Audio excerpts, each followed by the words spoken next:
This is not just a story. It's something that really happened. The summer of 1995. 4 kids, Josh, MIA, Carter, and Emily, went on a camping trip deep inside the forests of Montana. They thought it would be a fun adventure, but they had no idea what was waiting for them in the dark. The 4 friends walked into the woods with their backpacks, laughing and joking. They found a quiet lake hidden between the trees. It looked peaceful, calm, and safe.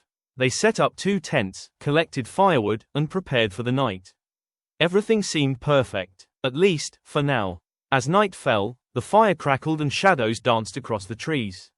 Suddenly, they heard movement. Bushes rustled, heavy steps. Their hearts froze. Something was out there. They grabbed their flashlights, but it was only a raccoon. Relieved, they laughed about it. But the real terror hadn't even started. Morning came. Josh stretched and yawned. Emily was making breakfast. And then MIA spoke. She said she had a strange dream. When they looked down near the ashes of the campfire, they saw something that made their blood run cold. Words scratched into the dirt. Watch out. The 4 of them froze. None of them wrote it. So who did? By the shore, they found footprints. Too long for a human. Too shallow for a bear. Something was watching them. That night, they sat around the fire, whispering.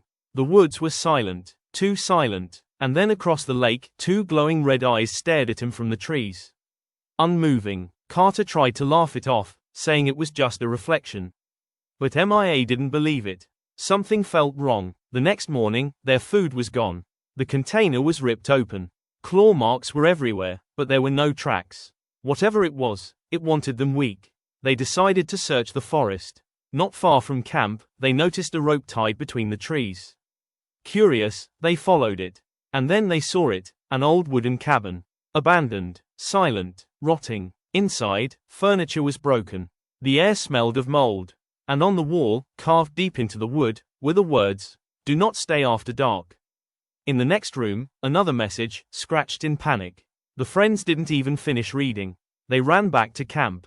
That night, too afraid to sleep, they tied small bells around the camp. If anything moved, they would hear it. Hours passed. The forest was still. And then, a bell rang. Then another. And another. The bells screamed in the silence. Something was moving closer. The red eyes appeared again. Watching. When they finally turned back to their fire, it was gone. Extinguished. That was it. They couldn't stay. They packed their bags and ran through the forest. But on the way out, they saw strange marks carved into the trees. Symbols. Claws. Warnings. Everywhere. And then they realized MIA was missing. She was just behind them seconds ago. Now she was gone. They stopped. Silence. Then, movement in the bushes. Something was there. Something was coming out. And then, MIA stepped forward. Smiling, like nothing had happened. The others laughed nervously, relieved.